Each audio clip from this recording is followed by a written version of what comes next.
What is up? This is your LA in a minute, and everybody in Los Angeles loves Trader Joe's. What they don't love is the parking, the narrow spaces, the hairpin turns. Seems like the parking lots are smaller than every other grocery store too.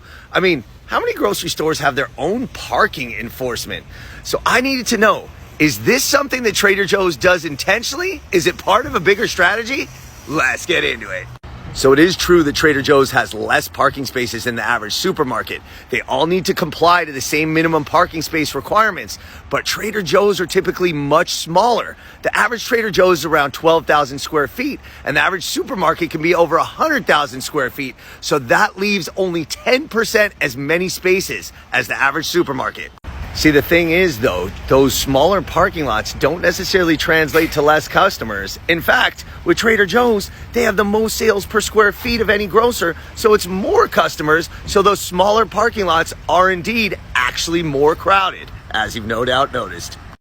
And if the parking spaces feel narrower at Trader Joe's, you're right. They usually are. Even though Trader Joe's doesn't own the parking lots, the companies that do need to squeeze in as many spaces as possible to fulfill the need for all the parking at Trader Joe's. So they squeeze those parking spaces inches on either side to get as many cars into Trader Joe's parking lot as possible. Also keep in mind, Trader Joe's is owned by Aldi.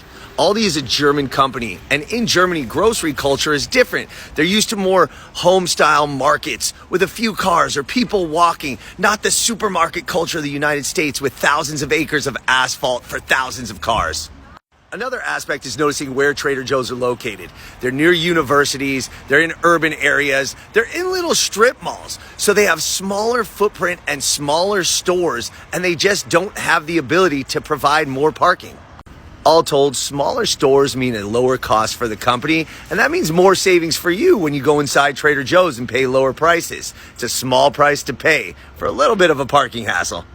So look, when you go to Trader Joe's, you know parking can be a little bit of an adventure. You might have to wait an extra minute for a space, navigate a really tight turn, squeeze in to get your parking spot. But you know what? It's worth it, because in Los Angeles, we love our Trader Joe's, and at least we know why those parking lots are the way they are. All right, LA, it's been a minute.